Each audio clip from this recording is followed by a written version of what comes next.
Hello everyone. Let's solve previous year GATE 2001 question based on CPU scheduling where we are given n tasks and they are running on a uniprocessor machine. And what we need to find out is we need to find out the maximum throughput if we apply any of these algorithms. So we have to find out which CPU scheduling algorithm will give the maximum throughput. Now let's solve this question. So before we solve this question, we should know what is throughput. So throughput is number of processes completed per unit time. And to explain you this thing better, I have taken three processes P1, P2, P3 with their burst time. So now if I apply FCFS, you all know very well that in FCFS, the process that comes first is served first. So we assume that process P1 arrived first, then P2 and then P3. So P1 is going to, it joined at 0th millisecond, it is going to run for next 40 milliseconds. And then after that, P2 will join and it is going to run for next 5 milliseconds. And then P3 will join and is going to run for next 3 milliseconds.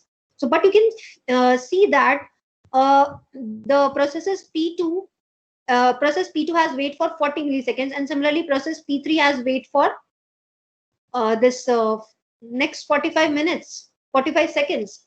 So waiting time here is very, very large, because of which number of processes completed per unit time are going to be less. Now let's also consider the example of SJF. So in SJF, we are going to execute that process which has the shortest burst time. So in this case, you can see that P3 has the shortest time. So P3 will take the CPU first and it is going to run for next 3 milliseconds. And after that, P2 will join because it is the next smallest burst time.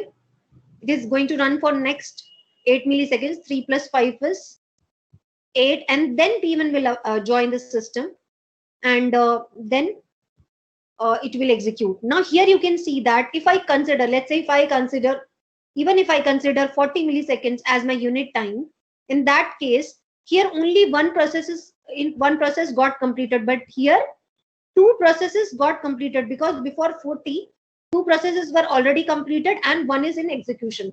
Or what if I say there is what is the number of processes completed if I say at 10th millisecond? In that case, here the number of processes completed are 0. But here, as you can see, P2 got completed and P3 got completed and P2 also got completed before 10th millisecond. So this is how we can define throughput. So you just take some specific amount of time, and in that time you need to find out what are the total number of processes which are being completed. Now let's also consider round robin. So in case of round robin, if I let's say fix the time quantum to be 3. So here the time quantum that I have taken is let's say 3. So in that case, you will notice that first P1 will take the CPU, or if I let's say take it as 2. So first P1 will join the CPU according to the FCFS order. It is going to run only for next 2 milliseconds, right? Then P2 will join. It is going to run for next 2 milliseconds and then P3. Again, 4 plus 2 is 6. Again, P1 will take its turn and P1 is again going to run for next 2 milliseconds and then P2 will join. Again, it is going to run for next 2 milliseconds and then finally here you can see P3 got completed and it is going to run only for 1 unit of time because it has already run for 2 unit of time here and 1 unit of time here. So P3 got completed. So P3 got completed at 11th millisecond, right? So again, if I consider that 10 unit of time, during that time, none of the processes got completed. Again, I repeat the same point. I'm saying that here if I take 10 millisecond and as a unit time, so in that unit time, we can see that none of the processes has completed their execution. But here if I take 10 as the unit time, you can see that P3 has completed the execution and P2 has also completed the execution. But what about here? So at 10th millisecond, we can see that none of the processes has completed their execution because P2 has only run, P1 is still left with 36 milliseconds, P2 is still left with 1 millisecond and only P3 has completed.